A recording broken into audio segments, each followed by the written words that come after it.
नमस्कार लाडक्या बहिणींनो. लाडक्या बहिणींसाठी सर्वात मोठी आनंदाची बातमी. 20वा हप्ता आणि 21वा हप्ता एकत्रित सुरू झाला आहे. फेब्रुवारी आणि मार्चचा एकत्रित हप्ता 3000 रुपये जमा होण्यास सुरुवात झाली आहे. बहिणींची प्रतीक्षा अखेर संपली. आता सर्व पात्र लाडक्या बहिणींना पैसे मिळणार आहेत. मुख्यमंत्री देवेंद्र फडणवीस व उपमुख्यमंत्री एकनाथ शिंदे यांनी ही मोठी घोषणा केली आहे. राज्यात आनंदोत्सव सुरू झाला असून बहिणींची होळी आनंदानं रंगीत होणार आहे. लाडक्या बहिणींसाठी आज राज्य सरकारनं 5 महत्त्वाचे निर्णय घेतले आहेत. लाडकी बहीण योजनेसंदर्भात 5 नवीन अपडेट्स आले आहेत. 20वा आणि 21वा हप्ता एकत्रित म्हणजेच 3000 रुपये खात्यात जमा होत आहेत. 36 जिल्ह्यांची यादी आता टप्प्याटप्प्यानं फायनल झालीय. लाडक्या बहिणींसाठी 5 आनंदाच्या बातम्या असून 36 जिल्ह्यांची यादी अंतिम झालीय. 20 लाख महिला अपात्र ठरवण्यात आल्या आहेत. त्यामुळे आधी तुमचं नाव अपात्र यादीत आहे का ते तपासून घ्या. त्यानंतर लाडक्या बहिणींच्या घरी चौकशी होणार आहे. ही चौकशी नेमकी कशा पद्धतीने ते समजून घ्या. 20 लाख बहिणी पडताळणीतून बाहेर गेल्या आहेत. तुम्हाला आता काय करायचं आहे? पात्र महिलांच्या यादीत नाव येण्यासाठी हे 4 नियम तुम्हाला पाळावेच लागतील. आता जर तुमच्याकडे 4 चाकी वाहन असेल किंवा उत्पन्न वाढलेलं असेल तरीही तुम्हाला पैसे मिळू शकतात. त्यासाठी तुम्हाला नक्की काय करावं लागेल याची संपूर्ण सविस्तर माहिती जाणून घ्या. आज लाडक्या बहिणींसाठी 5 महत्त्वाच्या बातम्या आहेत आणि सरकारने 5 निर्णय घेतले आहेत. लक्षपूर्वक वाचा, कारण 36 जिल्ह्यांची यादी अंतिम झाली असून 20 लाख महिला अपात्र झाल्या आहेत. तर आता त्या महिलांचे पैसे वसूल होणार का? ज्या महिला अपात्र झाल्या त्यांचे पैसे परत घेणार का? याबाबत स्वतः मुख्यमंत्री फडणवीस यांनी स्पष्टीकरण दिले आहे. बहिणींमध्ये आनंदोत्सव सुरू झाला असून आता कोणत्याही बहिणींचे पैसे परत काढून घेतले जाणार नाहीत. जे बहिणी पात्र आहेत त्यांना 100% लाभ मिळणारच. 20व्या आणि 21व्या हप्त्याचे पैसे वाटपाला सुरुवात झालीय.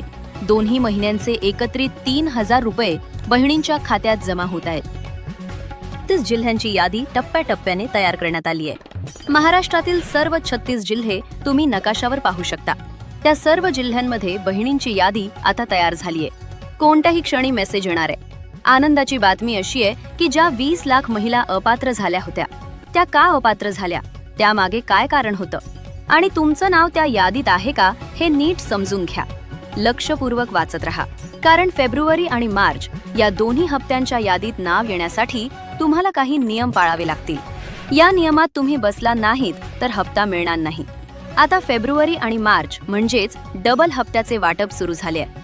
3000 रुपये आता लाडक्या बहिणींना मिळणार आहेत. कोणत्या बहिणींना 3000 रुपये मिळतील हे आम्ही सांगणार आहोत. सोबतच रेशन कार्ड धारकांसाठी एक अत्यंत महत्त्वाची आनंदाची बातमी आली आहे. 20 लाख बहिणी योजनेतून का वगळण्यात आल्या, त्यामागचं कारण काय होतं? तुमचं नाव त्या 20 लाख महिलांच्या यादीत आहे का?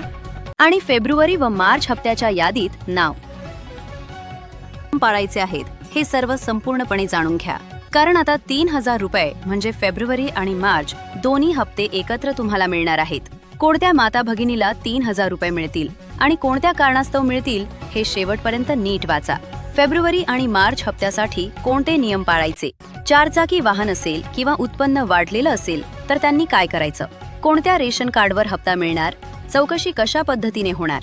लाखो महिला योजनेतून वगळण्यात आल्या आहेत. संजय गांधी निराधार योजनेच्या लाभार्थी असणाऱ्या 5,30,000 महिला सापडल्या आहेत. वय वर्ष 65 पेक्षा जास्त असणाऱ्या 4,70,000 महिला आढळल्या आहेत. लक्षपूर्वक वाचा. त्यानंतर काही अशा महिला सापडल्या की ज्यांच्या घरात 4 चाकी आहे, नमो शेतकरी योजनेच्या लाभार्थी आहेत किंवा ज्यांनी स्वतःहून नाव मागे घेतलं, अशा 10 लाख महिला सापडल्या. अशा एकूण 20 लाख महिला अपात्र झाल्या आहेत. आता फेब्रुवारी आणि मार्चचा डबल हप्ता जर तुम्हाला हवा असेल तर टेन्शन घेणं बंद मिळाली आहे. लक्षपूर्वक ऐका. या यादीत तुमचं नाव आहे का? 20 लाख महिलांसाठी कोणते नियम असणार आहेत ते पहा. या नियमात जर तुम्ही बसलात तर तुमचं नाव रद्द होणार नाही आणि त्यासाठी आता पडताळणी होणार आहे. ज्या अंगणवाडी सेविका आहेत त्यांना आता आदेश देण्यात आला आहे की बहिणींच्या घरी जाऊन चेक करा. अंगणवाडी सेविकांकडून 5 निकषांनुसार तुमची चेक होणार आहे. पहिली चौकशी असेल ती म्हणजे तुमच्या घरात 4 व्हीलर म्हणजे 4 चाकी गाडी आहे का हे सगळ्यात आधी तपासलं जाईल आणि तसं आढळलं तर प्रशासनाकडे तुमची माहिती जाईल आणि ऑनलाईन पद्धतीने तुमचा अर्ज रद्द होईल. दुसऱ्या प्रकारची चौकशी म्हणजे तुमच्या नावावर किती मालमत्ता आहे, शेती आहे का, प्लॉट आहे का, जी माता भगिनी लाडकी बहीण योजनेची लाभार्थी आहे तिच्या नावावर किती मालमत्ता आहे, शेती, प्लॉट हे देखील ऑनलाईन पद्धतीने तपासलं जाणार. 7/12 तात्काळ ऑनलाईन मागवले जाऊ शकतात आणि कदाचित तिथल्या तिथेच अर्ज रद्द होण्याची शक्यता आहे. तिसरी चौकशी म्हणजे तुमच्या करदाता आहे का, कोणी चांगल्या नोकरीला आहे का, मोठ्या पदावर आहे का, अशा महिलांचा लाभ त्या ठिकाणी लगेच बंद केला जाणार आहे. चौथी चौकशी म्हणजे तुमचं उत्पन्न 2.5 लाखांपेक्षा जास्त आहे का, याचीही चौकशी लवकरात लवकर होणार असून अशा महिलांना तात्काळ योजनेतून बाहेर काढलं जाईल. अशा 4 ते 5 प्रकारच्या चौकशा माता भगिनींच्या होणार आहेत. फेब्रुवारी आणि मार्च हप्त्याच्या यादीत नाव येण्यासाठी 4 नियम असणार आहेत. ते लक्षपूर्वक वाचा. ज्यांचं वार्षिक उत्पन्न 2.5 लाखांपेक्षा जास्त आहे त्या महिला अपात्र. ज्यांच्या घरातील सदस्य आयकरदाता आहे ती महिला अपात्र. ज्या घरात कोणी निवृत्ती वेतन घेत आहे ती महिला अपात्र. ज्या माता भगिनी इतर योजनांचा लाभ 1,500हून अधिक घेत आहेत त्या महिला अपात्र. ज्या माता भगिनींच्या घरात माजी किंवा विद्यमान खासदार किंवा आमदार आहे त्या महिला अपात्र. ज्या कुटुंबात भारत सरकार किंवा राज्य सरकारच्या विविध मंडळांवर कोणी कर्मचारी आहे म्हणजे एसटी बोर्ड किंवा इतर कोणतं मंडळ, महानगरपालिका, त्या महिला अपात्र. आणि सर्वात महत्त्वाची अट म्हणजे ज्या वाहन आहे त्या महिला अपात्र. पण आता लक्षपूर्वक ऐका. अशाही माता भगिनी आहेत ज्यांच्या नावे 4 चाकी आहे किंवा उत्पन्न 2.5 लाखाहून जास्त आहे. अशांची रेशन कार्डाच्या माध्यमातून चौकशी होणार आहे. ज्यांचं उत्पन्न 2.5 लाखांपेक्षा जास्त आहे त्यांनी काय करायचं? त्यांच्याकडे जर पांढरं रेशन कार्ड असेल तर त्यांनी काळजी घेण्याची गरज आहे. पण ज्यांच्याकडे पिवळं किंवा केशरी रेशन कार्ड आहे त्यांना थोडी कमी काळजी आहे. पिवळ्या रेशन कार्डाचा अर्थ म्हणजे त्यांचं वार्षिक उत्पन्न 15,000 रुपयांपेक्षा कमी आहे आणि केशरी रेशन कार्ड असलेल्यांचं उत्पन्न 15,000 ते 1 लाखाच्या दरम्यान आहे.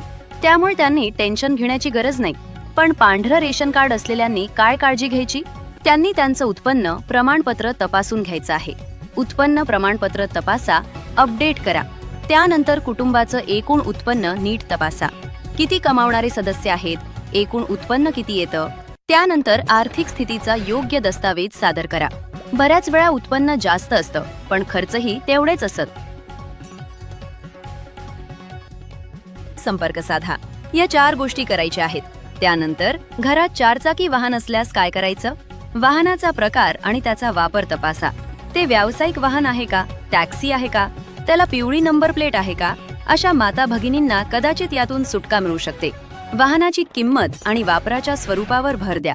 बऱ्याच माता भगिनींकडे खूप जुनी आणि कमी किमतीची वाहनं आहेत. अशांना सवलत मिळण्याची शक्यता आहे. त्यानंतर वाहनाच्या मालकीचे दस्तावेज तपासा.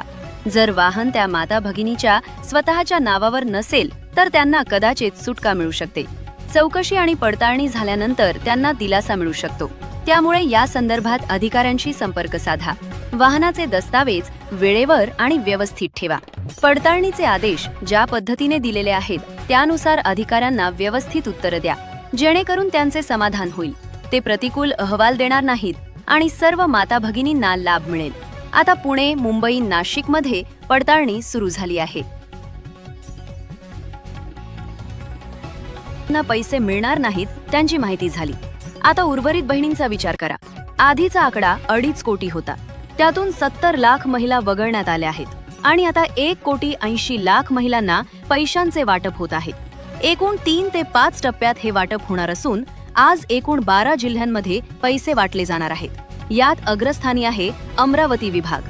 त्यातील यवतमाळ आणि वाशिम या 2 जिल्ह्यांतील महिलांना आज दुपारपासूनच पैसे जमा होत आहेत. तर अकोला, अमरावती आणि बुलढाणा यांना उद्या किंवा परवा वाटप होणार आहे. दुसरा विभाग म्हणजे छत्रपती संभाजीनगर विभाग. त्यात बीड आणि जालना या 2 जिल्ह्यांची नावे आली आहेत. तर छत्रपती संभाजीनगर, धाराशिव, लातूर, नांदेड, हिंगोली आणि परभणी यांना अजून 2 ते 3 दिवस वाट पाहावी लागू शकते. फक्त बीड आणि जालन्याच्या महिलांना आज पैसे येणार आहेत. तिसरा विभाग म्हणजे कोकण विभाग. यात मुंबई शहर, मुंबई उपनगर, पालघर, ठाणे, रायगड, रत्नागिरी आणि सिंधुदुर्ग असे 7 जिल्हे येतात. त्यापैकी रत्नागिरी जे नागपूर विभाग, यात चंद्रपूर, नागपूर, गडचिरोली, गोंदिया, भंडारा आणि वर्धा यांचा समावेश आहे। त्यापैकी भंडारा आणि गोंदिया या 2 जिल्ह्यांना आज रात्री 12 वाजेपर्यंत पैसे येतील। पुढचा विभाग म्हणजे नाशिक विभाग। यात 5 जिल्हे येतात आणि त्यापैकी धुळे आणि नंदुरबार यांना पैसे येणार आहेत। तर नाशिक, जळगाव आणि अहिल्यादेवी नगर यांना उद्या किंवा परवा पैसे येण्याची शक्यता आहे। शेवटचा विभाग म्हणजे पुणे विभाग। यात पुणे, सातारा, सांगली, सोलापूर आणि कोल्हापूर असे 5 जिल्हे येतात। त्यापैकी सांगली आणि सातारा या 2 जिल्ह्यांना आज 20वा आणि 21वा हप्ता प्राप्त होईल, तर उर्वरित जिल्ह्यांना उद्या किंवा परवा पैसे मिळू शकतात। ही वटी आजची यादी। उद्याची यादी आज रात्रीपर्यंत प्रकाशित होण्याची शक्यता आहे। ती यादी प्रकाशित झाल्यातच आम्ही व्हिडिओ बनवू, पण तो व्हिडिओ तुम्हाला हवा असेल तर आत्ताच या व्हिडिओला लाईक करा आणि कमेंटमध्ये तुमच्या जिल्ह्याचं नाव लिहा। आपल्या चॅनलला सबस्क्राईब करा आणि बेल आयकॉन दाबा, कारण त्याशिवाय पुढील याद्यांचे VI